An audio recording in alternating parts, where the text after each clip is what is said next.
Caros amigos telespectadores, graça e paz a todos vocês, em nome de Deus o Pai e de seu Filho Jesus. Nós, hoje, estaremos voltando ao estudo do catecismo. O que o catecismo nos apresentou até agora? Nós vimos o que é a criação, qual a finalidade do homem, quem é Deus e, principalmente, o catecismo insiste na queda do homem. Em Adão, todos caem. Nós tivemos várias perguntas antes dessa, onde nós vimos a incapacidade do homem em agradar a Deus, a corrupção da natureza que proveio da queda de Adão. A queda de Adão se transmitiu a toda a humanidade. Não existe um homem santo em toda a humanidade. Em Adão todos pecaram. Não há quem faça o bem, não há um sequer, diz o salmista. O salmista vai mais longe. Eu nasci na iniquidade, em pecado me concebeu a minha mãe. Esse pecado não é um pecado sexual, porque Deus ordenou ao homem, crescei-vos e multiplicai-vos. Esse pecado é o pecado original. Então, o catecismo insiste em que reconheçamos o nosso estado corrompido, a nossa impossibilidade de agradar a Deus. Por que isso? Para deixar as pessoas deprimidas? Para deixar as pessoas sem esperança? Não teria o menor sentido. O catecismo salienta todos esses fatos a respeito da corrupção humana, porque agora, hoje, na nossa pergunta de hoje, o catecismo vai nos apresentar o Redentor. Então, apesar do homem ser incapaz, do homem ser pecador, do homem ser corrompido, Deus proveu nele mesmo, a segunda pessoa da Trindade, no Verbo de Deus, a redenção daquelas pessoas que ele decidiu salvar. Uma vez que o homem é incapaz, Deus tomou a iniciativa. É como nós vemos na parábola do filho pródigo.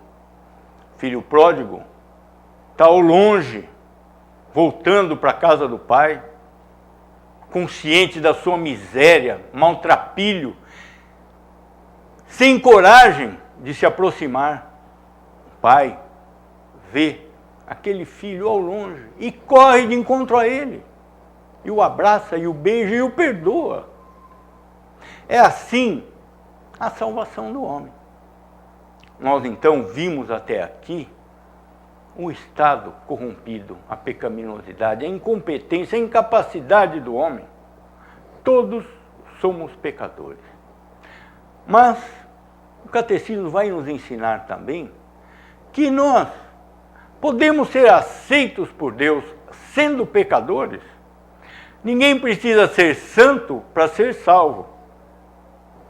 Caso contrário, ninguém seria salvo, porque não existem santos. Não existe nenhum homem santo, nenhuma mulher santa em toda a história da humanidade. Existem pessoas piedosas, pessoas que fizeram muitas obras, pessoas que fazem muitas coisas, pessoas que se doam aos outros. Mas isso, comparado com a perfeição e a santidade de Deus, fica tão distante que não pode ser aceito por Deus. Deus é santo, justo e perfeito. Ele exige perfeição antes do processo de salvação. Agora, essa perfeição não está no homem. Aonde está essa perfeição? Vejamos o que nos diz o catecismo.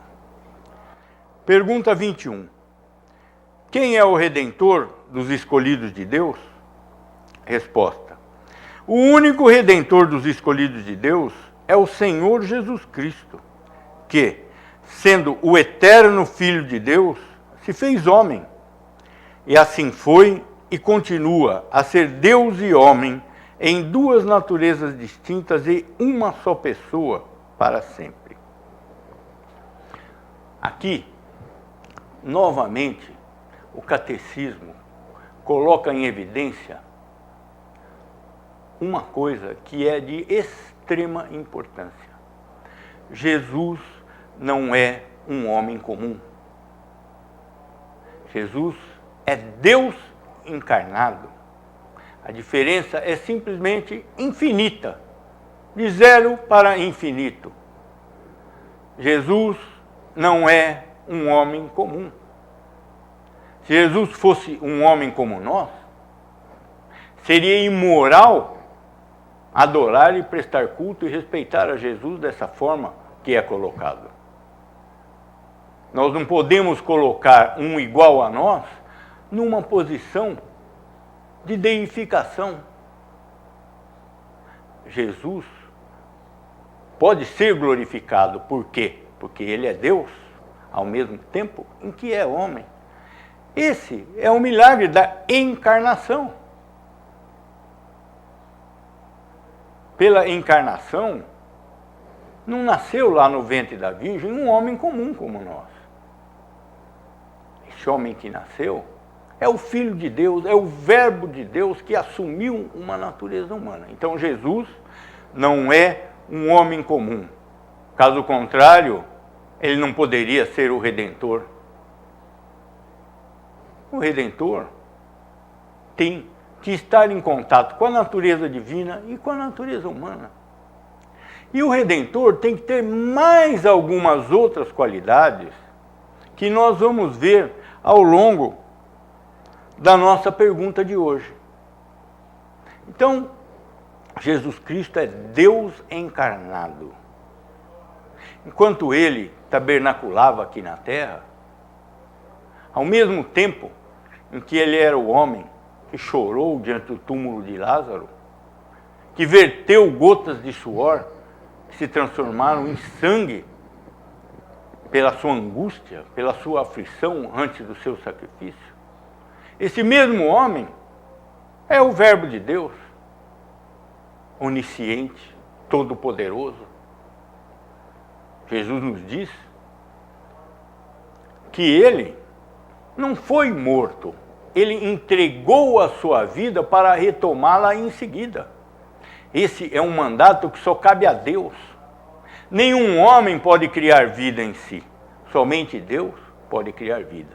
Mas ao mesmo tempo, esse Verbo encarnado é o homem Jesus, tão humano como nós. Aquele que suou, chorou, sofreu, sentiu fome. Esse é o Redentor. Vejamos o que nos diz a Escritura.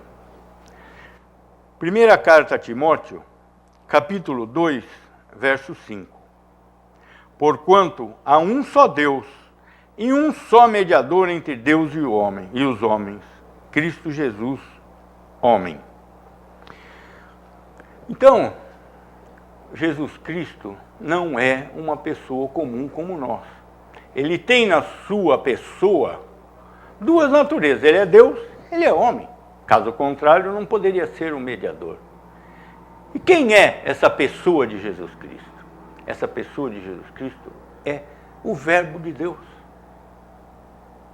O Verbo de Deus que assumiu essa natureza humana exatamente para realizar a redenção do homem. O homem é incapaz, mas Deus decidiu salvar essa pessoa. Então, ele mesmo proveu o Redentor, proveu o plano de salvação e provê também a preservação dessa pessoa. Porque não adianta para mim, não adianta para ninguém ser salvo até um determinado momento da vida, para que eu, a partir disso, tome conta da minha salvação. Eu não tenho essa competência, ninguém tem essa capacidade. Todos nós pecamos dia a dia, hora a hora, minuto a minuto. Pensamentos, em atos descontrolados. Ninguém é perfeito. Existe um que é perfeito, que é Jesus Cristo. Para isso ele encarnou, para isso ele veio, e desta forma ele realizou a salvação. Por que que Jesus Cristo, mesmo sendo homem, ele é perfeito? Porque Jesus Cristo nasceu sem o pecado original. Por vários motivos. Por ter nascido de uma virgem, pelo decreto de Deus. Deus decretou na eternidade que aquele ente perfeito que iria nascer seria santo. O anjo diz a Maria, o ente santo que haverá de nascer será chamado Emanuel, Deus conosco. E se não é um nome simbólico, é um nome literal. Jesus Cristo é Deus conosco. Deus conosco. Não da forma que é visto pelo senso comum religioso, como um homem que foi deificado, mas pelo contrário, como Deus que assumiu a natureza humana. Daí vem a divindade de Cristo. A divindade de Cristo não vem do mérito do homem Jesus. A divindade de Cristo vem da natureza divina do Verbo de Deus, que é a pessoa de Jesus Cristo. Vejamos mais uma vez o que disse o anjo. Lucas, capítulo 1, verso 35. Respondeu-lhe o anjo a Maria: descerá sobre ti o Espírito Santo, e o poder do Altíssimo te envolverá com a sua sombra. Por isso também, o ente santo que há de nascer será chamado Filho de Deus. Filho de Deus. O ente santo. Em toda a Bíblia, nenhum outro homem é referido como santo nesse aspecto. Existem na Bíblia coisas santas e santificadas. Qual é a diferença? Essas coisas e essas pessoas santas e santificadas, elas são pessoas separadas por Deus. Separadas por Deus. Mas essa santidade do homem referida na Bíblia nunca se refere à perfeição moral. A perfeição moral é própria somente de um ser, que é o ser supremo, que é Deus. Se qualquer homem, ao longo da história da humanidade, conseguisse a perfeição moral, não haveria necessidade da encarnação. Deus só encarnou e se tornou homem pela impossibilidade do próprio homem. Vejamos novamente o que nos diz a Escritura a respeito de Jesus. João, capítulo 3, verso 34. Pois o enviado de Deus fala as palavras dele, porque Deus não dá o Espírito por medida. Então aqui nós vemos mais um fato que envolve a encarnação.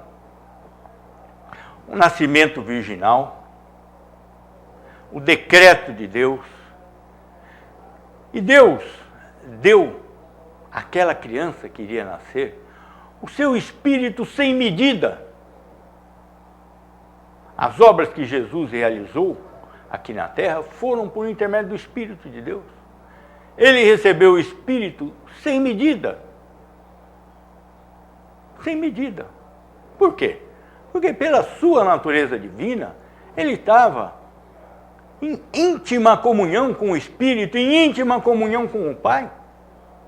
O Verbo de Deus jamais abandonou a Trindade Divina, o que seria impossível pela imutabilidade da pessoa divina.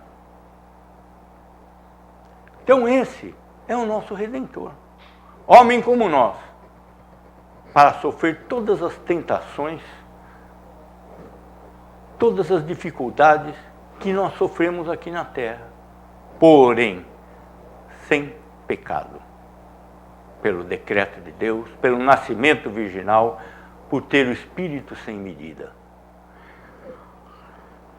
Não é suficiente para o cristão acreditar que Jesus não cometeu nenhum pecado.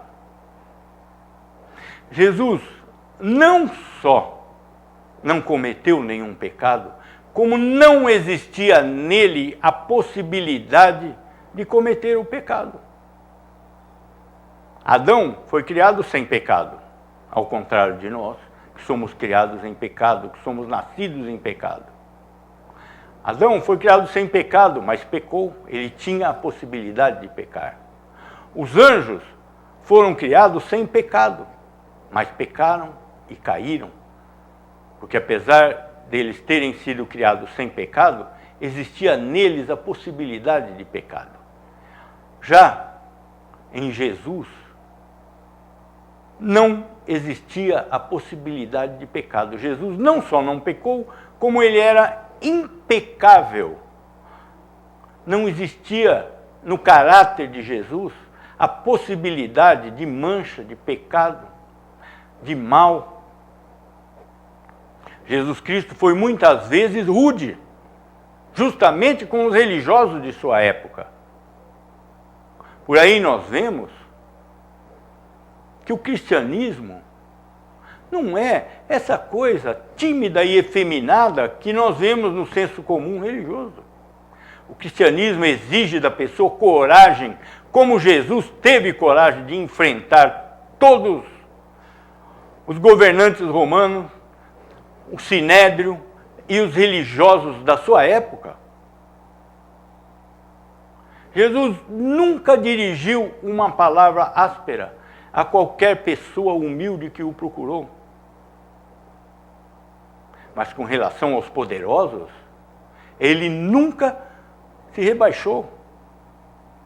No capítulo 23 de Mateus, Jesus se dirige a esses religiosos de sua época como filhos do demônio, serpentes, raça de víboras, guias cegos, hipócritas.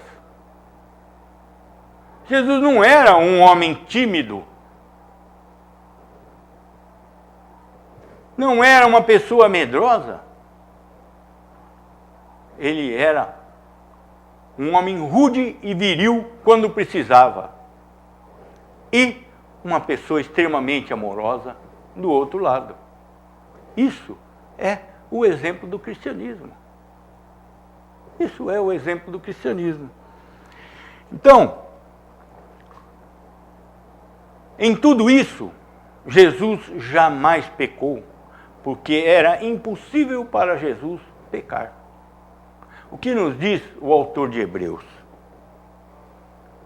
Hebreus, capítulo 4, verso 15.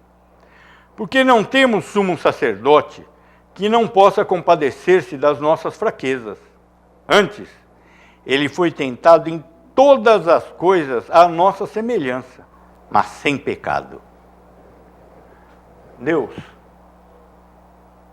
não estava em Jesus Cristo fazendo uma experiência, pondo em ação um plano B, um plano contingente.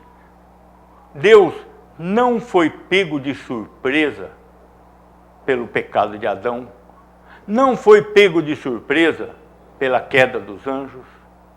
Todas essas coisas foram determinadas por Deus para a manifestação da sua glória neste universo criado.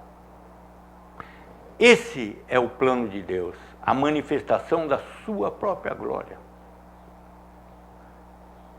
Deus manifesta a sua glória naqueles que são chamados para o seu convívio no céu e naqueles que são justamente castigados no inferno. Tudo é feito para a glória de Deus. Nós muitas vezes não entendemos as catástrofes naturais, a malignidade do homem, mas isso tudo faz parte do plano de Deus. Nada ocorre no universo à parte da vontade e determinação de Deus. Na eternidade de Deus, o tempo não existe. Deus é imutável. Ele não pode mudar. Muita gente pergunta, Deus pode fazer qualquer coisa? Deus pode fazer qualquer coisa de acordo com a sua natureza. Aquilo que vai contra a natureza de Deus é impossível para Deus. A mesma coisa serve para o homem. O que é a queda? A queda é o pecado original. Pela queda, o homem tem a sua natureza corrompida. Então, o homem pode fazer tudo o que ele quiser, mas de acordo com a sua natureza. A nossa natureza é afastada de Deus. A nossa natureza, no seu estado original, é inimiga de Deus, é contra Deus, é rebelde a Deus. Somente pelo chamado divino, Deus muda essa natureza do homem. Como diz o profeta Ezequiel, lá no Velho Testamento, dar-vos-ei um coração de carne, tirarei do seu peito o coração de pedra, dar-vos-ei espírito novo. Então tudo isso é uma obra de Deus em Jesus Cristo. Para isso veio o Redentor. Então, não existe planos contingentes, não existe mudança, não existe surpresa. Deus não aprende, Deus não esquece. Nada acontece na mente de Deus. A mente de Deus é plena e perfeita e conhece todas as coisas. Qualquer tipo de mudança é impossível para Deus. É impossível para Deus.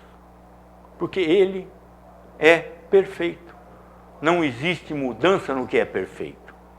A mudança só acontece na criatura que vive ao longo do tempo e é imperfeita. Deus vive fora do tempo, fora do universo, num mundo perfeito, na eternidade, que é própria e característica de Deus, a ponto de dizermos que Deus é a eternidade é Deus, porque não existe nada mais que seja eterno além de Deus. Não existe nada mais. Vejamos o que nos diz o apóstolo João a respeito dessas decisões de Deus. João, capítulo 1, versos 12 e 13.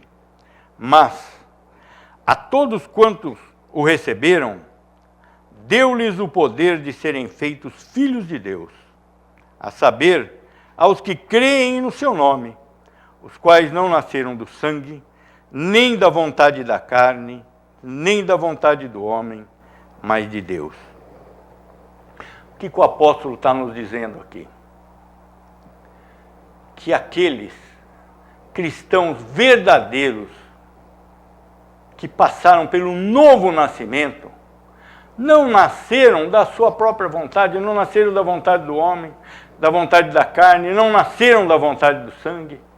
Esse novo nascimento é uma obra única e exclusiva da vontade de Deus. Mas foi possibilitada. Por que foi possibilitado esse novo nascimento? Pelo Redentor. Jesus Cristo, na sua vida de perfeita obediência, cumpriu tudo aquilo que Adão não fora capaz de cumprir. Mas restava a ira de Deus. Na sua morte vicária e sacrificial, ele propiciou a ira de Deus. Tudo isso no lugar daqueles que irão receber a salvação. A salvação de Jesus Cristo, a redenção de Cristo é substitutiva. Os pecados do cristão são imputados a Jesus Cristo. Aliás, foram imputados já naquele momento na cruz do Calvário. Na cruz do Calvário, ele recebeu a pena devida por todos os que foram, são e serão salvos em toda a história da humanidade. Esse foi o sofrimento de Cristo. O sofrimento físico de Cristo, as chibatadas, a coroa de espinho, isso não é nada, absolutamente nada, comparado ao sofrimento do Filho de Deus, ao abandono de Deus, ao castigo devido ao recebimento da ira de Deus, devida a todos aqueles que são salvos, que foram salvos e que serão salvos em toda a época da humanidade. Jesus pagou ali, na cruz do Calvário, por todos os nossos pecados. Aquele que foi chamado por Deus tem os seus pecados redimidos em Cristo, desde o momento da sua concepção até o dia da sua morte. Deus não nos salva e não nos deixa órfão, e nos deixa órfão em seguida. Ele o justifica em Jesus Cristo e doa o seu Espírito para que conduza aquela pessoa em todos os momentos de sua vida. Ele coloca na vida dessa pessoa todos os meios que conduzem à salvação, que não dependem do homem, mas dependem de Deus. Por que isso? Porque Jesus Cristo é Deus. Vejamos o que nos diz o apóstolo. Livro de Colossenses, capítulo 2, verso 9. Porquanto nele habita corporalmente toda a plenitude da divindade. Antes da criação do mundo, antes de que existisse o primeiro homem, antes que existisse o primeiro anjo, antes que existisse a primeira molécula, o primeiro átomo do universo, Jesus Cristo era o Salvador dos eleitos de Deus. Jesus Cristo é o Redentor, Ele é o eterno Filho de Deus. O Cristo é um título que se refere justamente ao Verbo de Deus, é um título eterno. A relação de filiação entre o Pai e o Verbo é eterna, é de antes da criação do mundo. Então, reflitam muito nisso.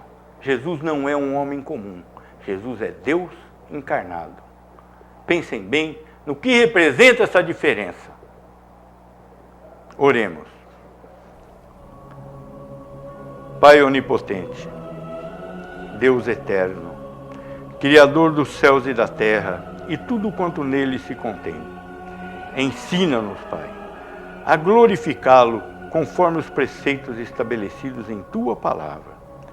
Dirige os nossos passos no louvor e na adoração que lhes são devidas.